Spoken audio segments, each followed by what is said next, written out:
Sergeant First Class Errol Brandt had buried more men with a rifle than most soldiers would ever meet. And he knew, the way he knew the cold wind that poured off the North Ridge every morning, that the new nurse was going to get someone killed. He watched her from the rooftop observation post, 40 feet up, where the whole of Combat Outpost Kestrel spread out below him like a map he had long since memorized. The outpost sat in a bowl of gray mountains, 9,000 feet up, where the air came thin and the dusk fell early, and the first snow of the year had already powdered the high peaks white. Down in the yard, the nurse was small. That was the first thing everyone said about Lieutenant Nadia Larkin. Small.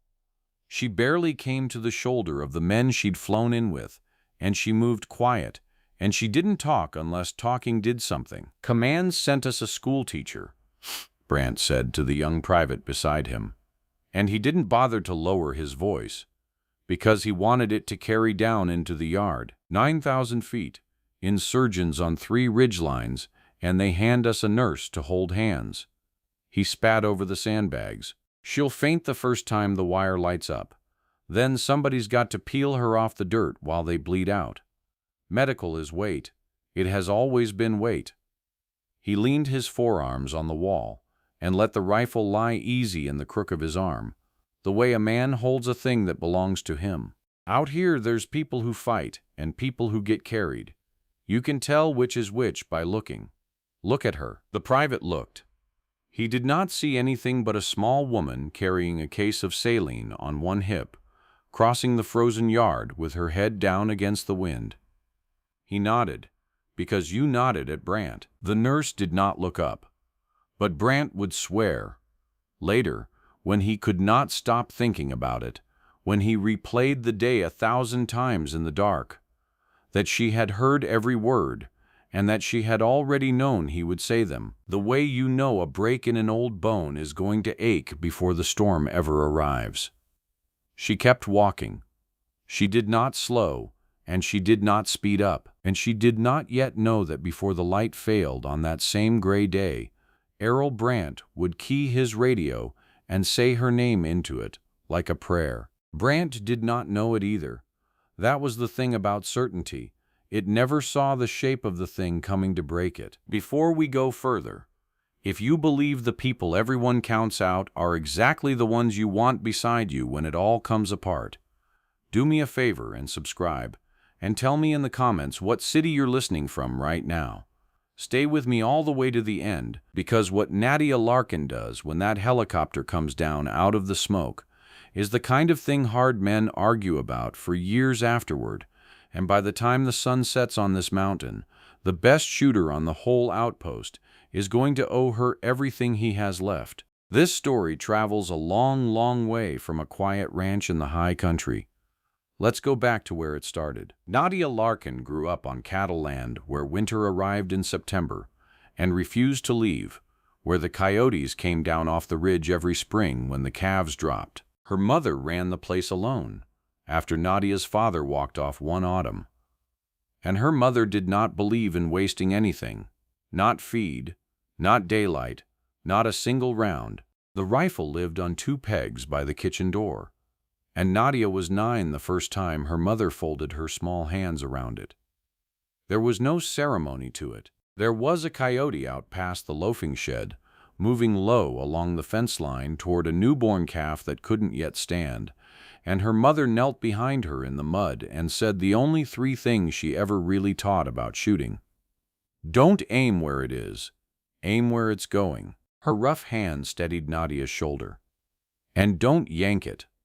Let the breath out, and break the shot in the quiet, the little pause between one heartbeat and the next. That's where the world holds still for you. The coyote was running. Nadia let it, breathed out into the pause, and the rifle bucked once. The coyote dropped mid-stride and did not get up. Her mother didn't praise her. She just took the rifle back and said the 3rd thing, the one Nadia carried the rest of her life. You never shoot to prove something to anybody. You shoot because something's going to die if you don't. A clean shot's a kindness.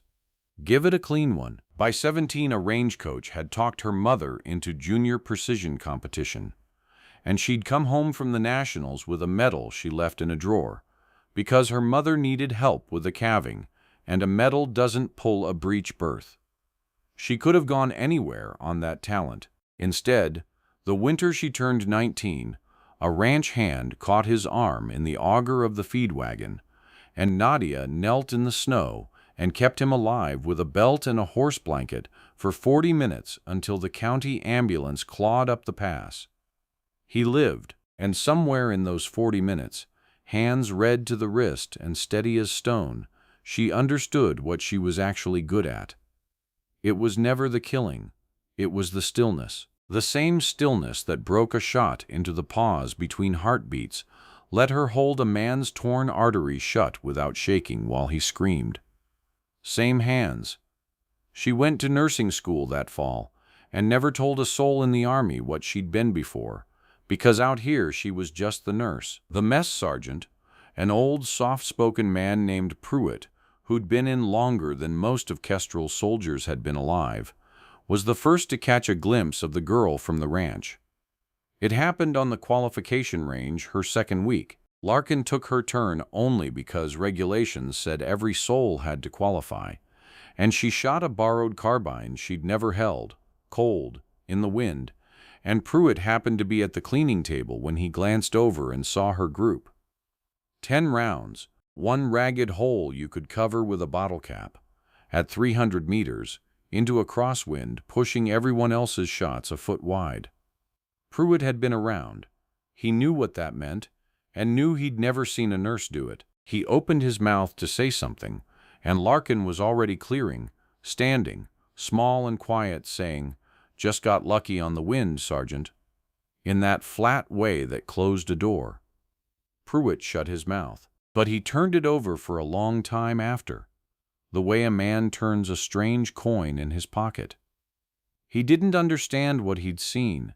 He only knew he'd seen it. The soldier who'd end up beside her when it all came apart was a lean, sharp-tongued corporal named Wade Emery, 22 and only 3 months at Kestrel, which on this outpost made him fresh meat.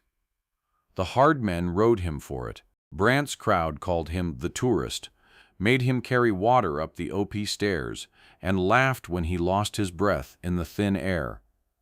Emery had a chip the size of the North Ridge on his shoulder, and the first time he met Larkin he looked her up and down and said, "Great, a lieutenant who weighs less than my ruck." Larkin didn't rise to it. She just said, "How's the altitude sitting with you, Corporal?" Because she'd watched him wince on the stairs, and then, unasked, showed him a breathing trick ranch kids used up high, slow through the nose, hold, out through pursed lips. It worked. 2 days later he came to her about the headaches he was too proud to report, and she fixed those too, and somewhere in there the chip came off, because she never once made him feel small for not knowing something, which was the exact thing everyone else did to him hourly. They fell into an easy competence, the fresh corporal and the quiet nurse, 2 people the outpost had already decided didn't matter. "You ever wonder," Emery asked her one night while she inventoried morphine, "what it takes to make guys like Brandt actually look at you?" Larkin didn't look up from the count. "Nothing you can do on purpose," she said. "Only thing that changes a man's mind is a day he can't argue with." Emery laughed. He didn't know the day was 3 mornings away, and that he'd be standing right next to her when it came. It came at first light, the way the worst ones always do. There was a moment of ordinary cold, soldiers shuffling to chow, breath fogging, Pruitt banging a ladle against a pot. And then the whole eastern wire came apart at once.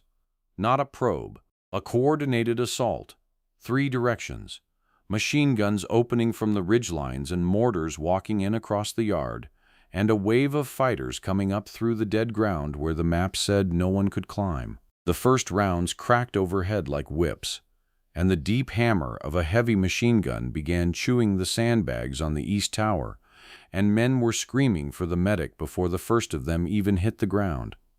Larkin was already moving. She'd been in the aid station, and she came out of it at a dead sprint, not away from the fire but into it, toward the casualty collection point at the base of the east tower where the wounded were falling. The first man down was a machine gunner named Osei with a through-and-through in the thigh, and Larkin dropped beside him in the open, packed the wound, tied the tourniquet high and tight, and had him crawling toward cover in 90 seconds while rounds kicked frozen dirt into her eyes. "One," Emery said into the net from the doorway, his voice tight. He'd appointed himself her tracker without being asked, calling every save to the CP so command would know the aid point was holding. "CP, Emery, CCP has one stable and moving." The second and third came almost together, a mortar splitting the chow line, and now she worked two at once, a sucking chest wound and a mangled hand, sealing the chest with a gloved palm while she talked the private through holding his own pressure.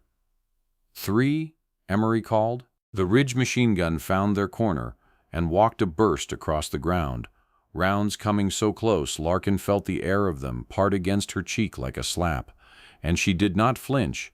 She leaned her body over the chest wound to shield it, and kept sealing, and Emery watched her do it, and something in his face changed for good. The fourth casualty was 30 meters out in the open, dropped in the killing ground between the wire and the tower, screaming and then not screaming, and no one could reach him because the Ridge gun owned that stretch of dirt. Larkin looked at the distance. She looked at the rhythm of the gun, the way it hammered and paused, walking left to right and back. And then she was up and running, low, into the open. In the exact half-second the gun swung right. She heard the rounds start to swing back toward her before she was halfway across, that deep mechanical cough building behind her, and every cell in her body was screaming to drop. And she did not drop, because dropping was slower. She reached the man, a kid named Tam with a belly wound, grabbed the drag handle on his kit, and reversed direction as the burst tore through the space her body had occupied a heartbeat before, close enough that she felt the heat of one round pass her ear like a wasp. She dragged him backward through the dirt, 15 meters, 20, her boots slipping on the frost, the gun chasing them the whole way, geysers of dirt stitching up on either side, and then they were behind the sandbag wall, and she was already unrolling her kit across Tam's ruined belly, breathing hard, her hands not shaking at all. "4," Emery said, and his voice cracked on the word. CCP has 4, and Doc just walked through a machine gun to get him. Up on the rooftop, OP, Brandt was killing men one clean shot at a time. Genuinely good, the best on the mountain. But there were too many, and the wave coming up through the dead ground had reached the low wall 20 meters from the casualty collection point, and Brandt could see what nobody at the CCP could, that a dozen fighters were about to flood over that wall and into the wounded, and every shooter on the outpost was already committed to the towers, and there was no one at all to stop them except a small woman with her hands inside a dying boy's stomach. He keyed the net. "Kestrel 6, they're about to flank the CCP. I've got no one to send. I'm pinned on the east tower." And in the command post, Captain Ellison, who had listened to Brandt call the nurse wait for 2 weeks and said nothing, who had let the whole outpost treat her like baggage rather than cross his best sergeant, stared at the drone feed and understood that the only thing between a dozen fighters and 30 wounded men was the nurse he'd let everyone write off. He hated the words even as he said them. Every one of them cost him. "Larkin, there's a rifle on the fallen gunner beside you. Can you hold that wall?" A silence. The whole net heard it. Every man who'd ever laughed. Then her voice came back, and it was not the one they expected. Flat and cold and absolutely level, the voice of someone reporting a fact. "Moving to the wall. Send me a magazine count." She'd picked up Osei's carbine and was already gone. The first fighter came over the low wall, and Larkin shot him before his boots touched the ground. The carbine's crack was sharp and flat in the cold, a different sound entirely from the deep chop of the machine guns and the far bark of Brandt's heavier rifle above, and she did not fire the way frightened people fire, in bursts. One round, move, one round, move, each shot a small, clean sentence. A second man came over and she took him through the chest, and a third, and the fighters who'd expected to pour into a soft aid station found themselves dying one at a time to something calm and precise on the far side of the wall. "Aim where it's going," her mother said, quiet under the noise, arriving the way it always did, not as memory but as instruction. A fighter broke left, sprinting for the corner of the tent where the wounded lay, and Larkin led him, breathed out into the pause between heartbeats, and dropped him 3 feet short of the canvas. "That's 5 on the gun," Emery breathed. And now he wasn't calling the wounded. He was calling her targets, his voice gone from terror to something like reverence. "Doc's holding the whole wall." Then the enemy machine gunner on the near ridge found her position, and the world narrowed to violence. The first burst hammered into the sandbags 18 inches from her head, and the sound of the rounds hitting the bags was a wet, heavy thudding, completely unlike the sharp ring of the rounds skipping off the tower's steel above her. She dropped flat behind the wall, and the burst walked across the top of it, spraying sand and grit down into her collar, and through the ringing in her ears she could hear the gunner adjusting, could feel the impacts creeping toward the gap in the wall she'd have to expose herself through to keep shooting. She had maybe 3 seconds. She saw, in the frozen clarity of it, the muzzle flash of the ridge gun, 180 meters out, low in the rocks. She felt the cold ground shaking with the impacts under her chest.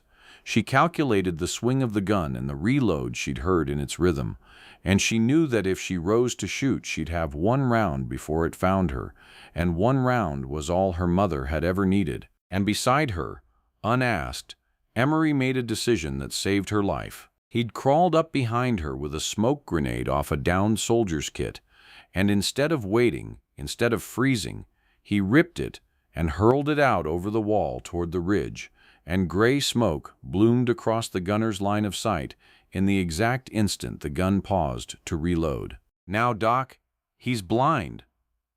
Larkin came up through the smoke gap into the 1 blind second Emery had bought her, found the muzzle flash's memory in the rocks, led the reacquiring gunner a hand's width, and broke the shot into the pause.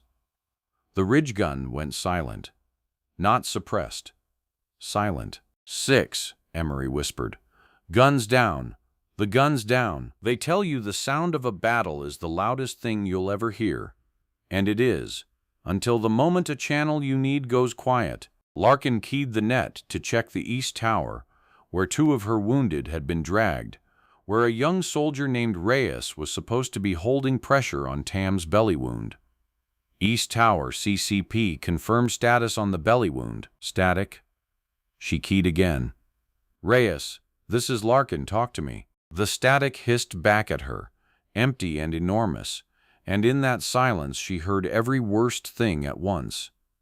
She keyed a 3rd time and there was nothing, only the wind and the dead air, 3 seconds that stretched into something unbearable, and then a different voice, shaky, breaking in. "Doc, Reyes is hit, but he kept the pressure on. He kept it on the whole time, the belly wound's still breathing." And Larkin closed her eyes for 1/2 second, the only half second of anything she allowed herself the entire day, and then she was moving again. By the time the assault broke, and it did break, the wave receding back down through the dead ground, leaving its dead behind, Brandt's rifle taking the last of them off the wall. Emery's tally stood at a number that would go into the after-action report and be disbelieved by people who weren't there. But numbers weren't what Larkin remembered. She remembered the girl, Private Dara Okoye, 19 years old, a truck driver who'd been caught in the open when the mortars walked through, with a jagged piece of shrapnel buried where her leg met her hip, in the one place a tourniquet can't reach.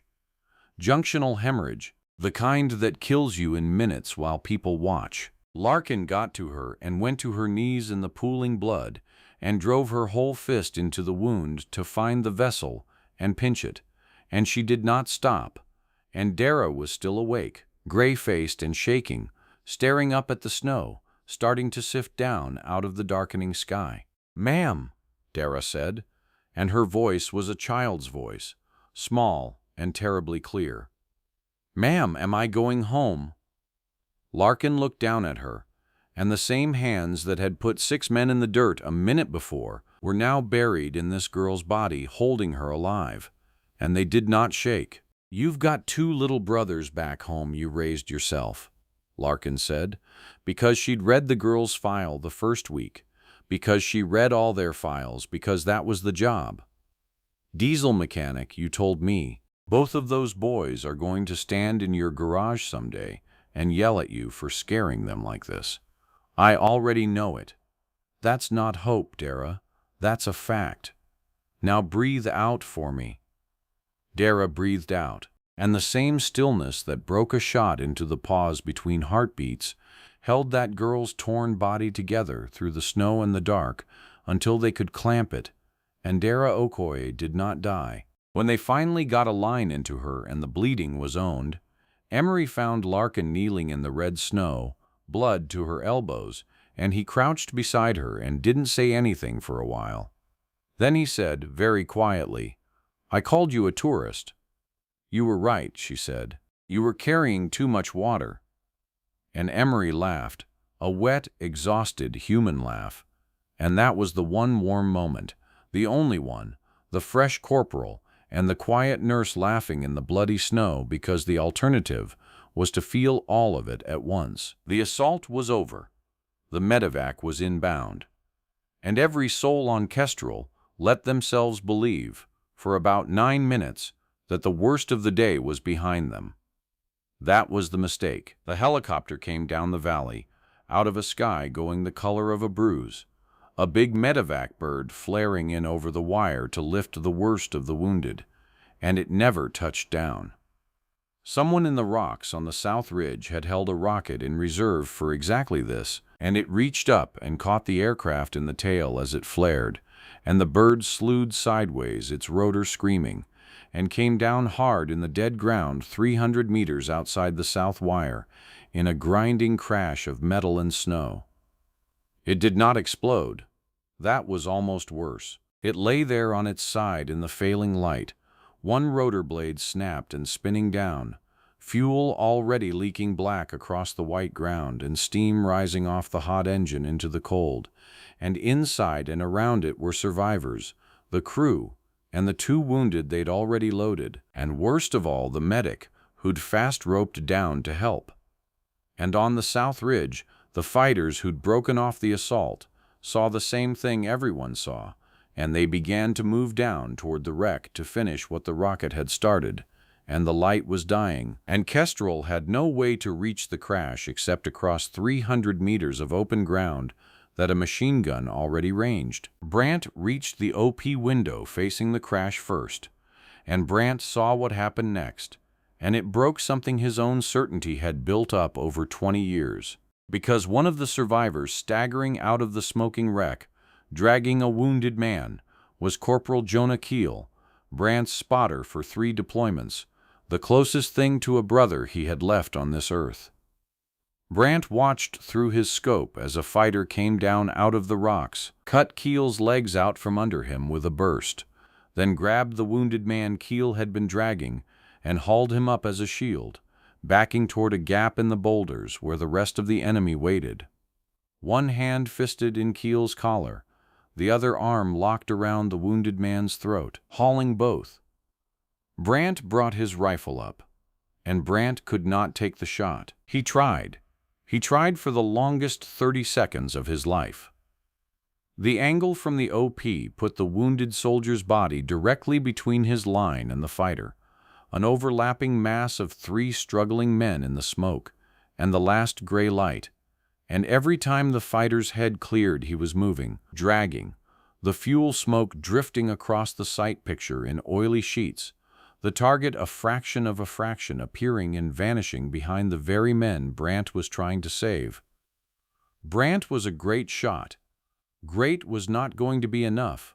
Great would put a round through Keel or the wounded man, and he knew it, and he took his finger off the trigger and made a sound in his chest no one had ever heard him make. He had spent his whole life being the answer, and the answer was somebody else. Down at the CCP, 300 meters off but at a low, flat angle across a fold of ground the OP didn't have, kneeling with a dead marksman's bolt-action rifle she'd taken up in the second wave and never set down, Nadia Larkin had a line to the boulder gap no one else on the mountain had, and she had already read it, the way she read a coyote on a fence line. She saw the gap had a lip, a low ledge of rock the man would have to haul his prisoners over, and she knew, the way she'd known 100 running animals, that at that lip he'd have to shift his grip. He'd have to. You cannot drag two grown men over a ledge without changing your hold, and when he did, for less than a second, he'd swing wide of the wounded man to get leverage and his head and shoulder would clear into the open, once, not a rhythm she could count off, but a single door that would open and never open again. It was almost full dark. The rifle was not hers, it's zero a stranger's, and she'd fired it exactly twice earlier and logged where those rounds went the way her mother taught her to log everything. Cold bore now. First round, in bad light, at a moving man behind a hostage, through drifting smoke, with a rifle she didn't trust, and a zero she was guessing from 2 data points. She settled it over a sandbag and became very, very still, and that was when Errol Brandt keyed his radio. He sat in the OP with his own perfect rifle, useless in his hands, and his brother being dragged into the rocks to be killed, and he did the hardest thing he had ever done, harder than any shot, harder than any assault. He keyed the net, and for a moment nothing came out, just the sound of a man breathing, because his throat had closed around the words. Every soul on that outpost was listening. Emery was listening. Ellison was listening. The whole net had gone silent waiting, because everyone had heard what Brandt called her for 2 weeks, and everyone understood exactly what it was going to cost him to unsay it now. When his voice finally came, it was wrecked, and it was quiet, and it did not sound like the man from the rooftop at all. "Larkin?" A breath. "Lieutenant Larkin? They've got Keel, they've got Keel, and I can't make this shot. The angle's yours. It's yours, not mine." Another breath, and this one broke. "There's 3 of ours in that grab, and one of them is mine, and I am asking you, please, take the shot. I can't." And in the CP, Captain Ellison put his face in his hand, because he'd heard the whole 2 weeks of it too, and he'd said nothing, and now the man he'd let run his mouth was begging the woman he'd let be baggage, on an open net, in front of everyone, because she was the only one on God's mountain who could do this thing. Larkin keyed once. "Send it," was all she said, meaning the count of men in the grab, meaning she saw them, meaning she had it. And then she went somewhere the rest of them couldn't follow. The world narrowed to the width of the reticle, and then narrower than that.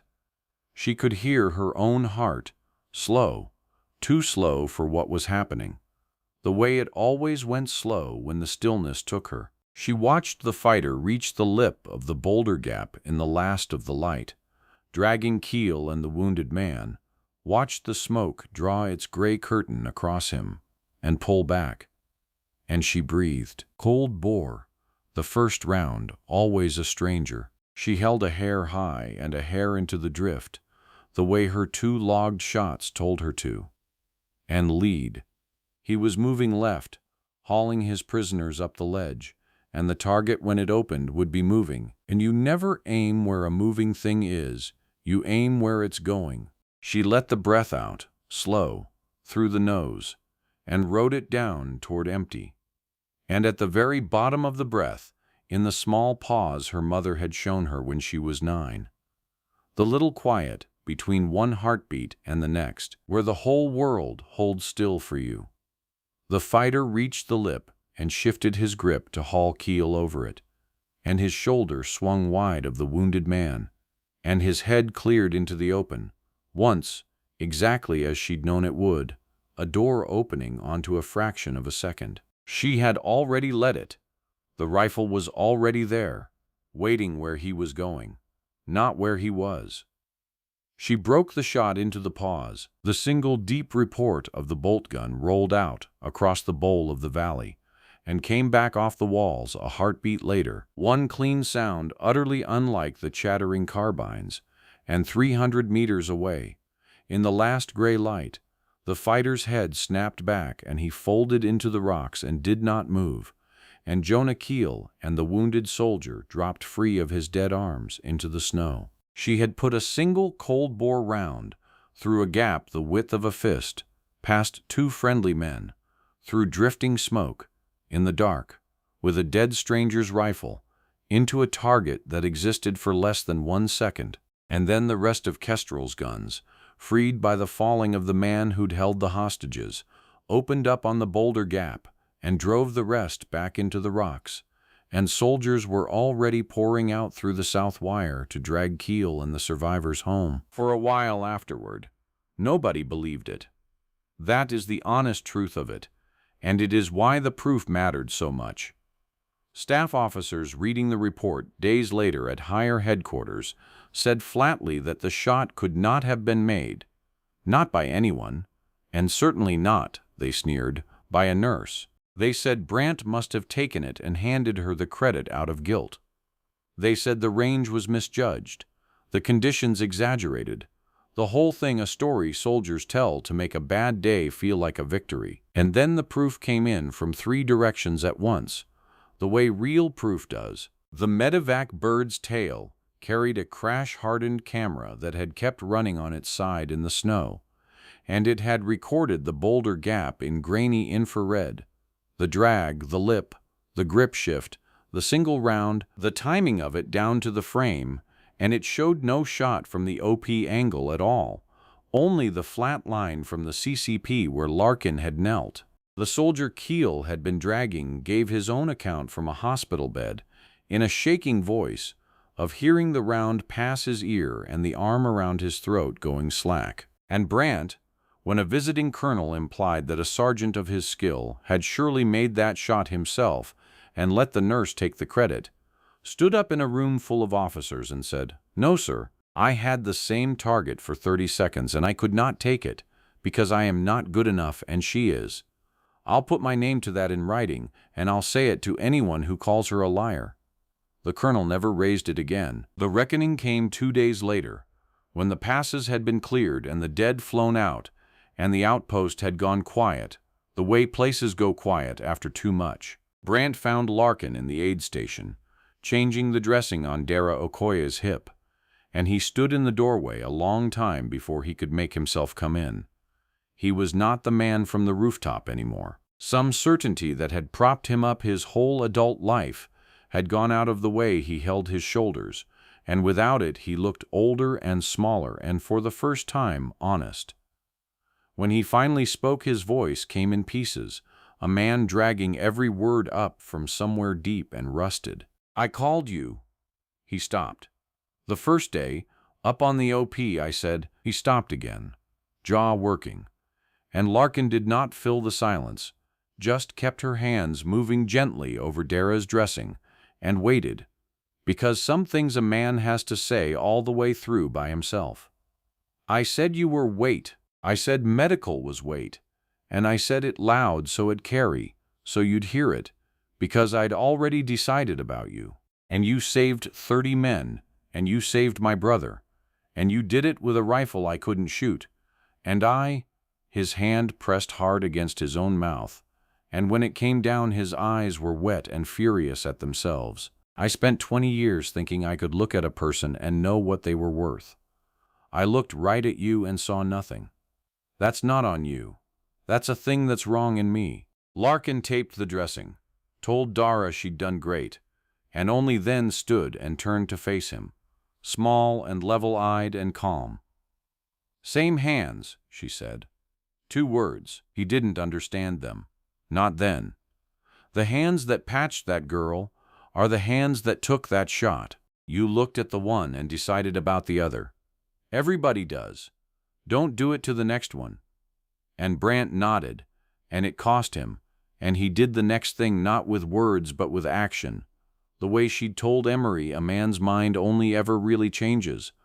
The following week, when the range reopened, the best shooter on the mountain, the man who'd hoarded that title like a crown, stood down off the firing line and called across the yard, in front of everyone, for Lieutenant Larkin to come coach the young shooters, because, he said plainly, loud enough to carry the way his cruelty once had, "She's the best rifle on this outpost, and it's past time you learned it from her." Captain Ellison came to her separately, which was right, because his failure was a separate thing from Brant's. He came at night, alone, and struggled with it visibly.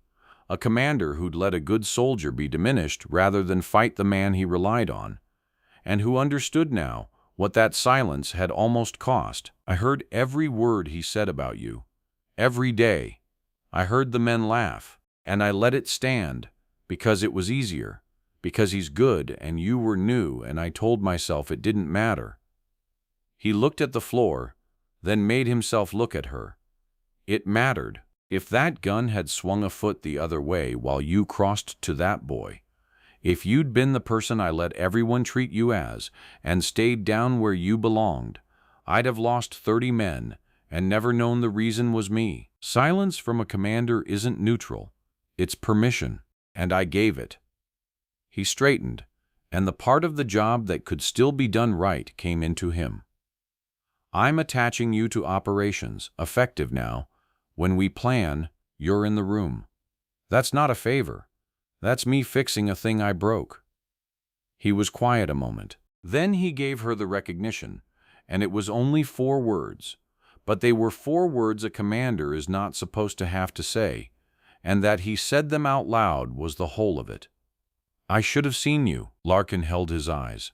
"You see me now," she said. And that was enough for both of them. It was old Pruitt, though, the mess sergeant who'd caught that first strange glimpse of her on the range, who said the truest thing anybody said. He came to her the day the resupply bird finally made it in, carrying a mug of the good coffee he kept hidden for people he decided were worth it, and set it down without a word, and stood there working up to something. "I've been in 26 years. I've served with heroes, loud ones mostly, fellas who wanted you to know." He nodded at the row of wounded, at Dara Okoye asleep and breathing. "Then there's you. You went out into a gun for a kid you didn't know, and came back and knelt in the blood and told a scared 19-year-old she was going home like it was already true. And it was true, because you made it true." His old voice thickened. "My whole life I thought the ones who save you'd be the ones who look like it. Turns out the person you want in your last bad minute is the one nobody thought to look at twice." He cleared his throat, turned to go, then stopped. 23, he said. "That's the count," I asked. 23 soldiers walked off this mountain. That'd be in the ground if you'd been what he said you were. 23. And that was the number. Resolved as a whole thing, separate from the one impossible shot everyone would remember.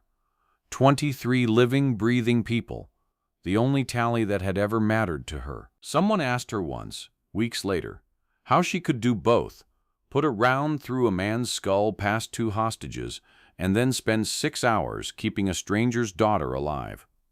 She thought about her mother's kitchen door and the coyote on the fence line, and gave the only answer that was ever true. "There's no difference," she said. "People think shooting and healing are opposites. They're the same thing done with the same stillness. You hold steady, and you do the one exact thing that keeps someone alive who won't be alive if you don't. A clean shot's a kindness, sews a clean line into a torn artery. It was never about the killing, it was always about the hands. Precision, she meant, was not violence. Precision was care. It was the most care she knew how to give, and she gave it with a scalpel or a trigger, whichever the moment asked for, and never once thought they were different jobs." The after-action report closed the engagement in the flat, clinical language such reports use. Enemy assault repelled, aircraft recovered, all personnel accounted for, 23 casualties treated and evacuated with full survival. One long-range interdiction credited to attached medical personnel. Engagement complete. But reports don't hold the shape of a person, and Kestrel knew what its report couldn't say. On a cold, clear morning not long after, Errol Brandt climbed to the rooftop observation post where the whole thing had begun and looked down into the yard, at the same 40-foot drop, the same frozen ground where he'd stood 2 weeks before, and told a private you could tell the fighters from the carried just by looking. Down in the yard, Nadia Larkin was crossing toward the aid station, small, quiet, a coil of IV line over one shoulder, moving the way she always moved, neither fast nor slow, her head not down anymore. She stopped to check something with a young soldier and laughed at whatever he said, brief and low, and then went still the way she always went still, and lifted her level eyes to the north ridge where the wind came down, reading the weather out of old ranch habit. And Brandt, who had been so certain, who had known the way he knew the wind, understood that everything he'd been sure of that first morning had been exactly, completely wrong, that the person he'd have wanted beside him in his own last bad minute had been down in that yard the whole time, carrying saline small enough to miss. Right up until the moment nobody else could do the impossible thing, and she simply breathed out and did it. He didn't call anything down to her. He just watched her go, and for the first time in 20 years, the certainty in Errol Brandt's chest had nothing left to say.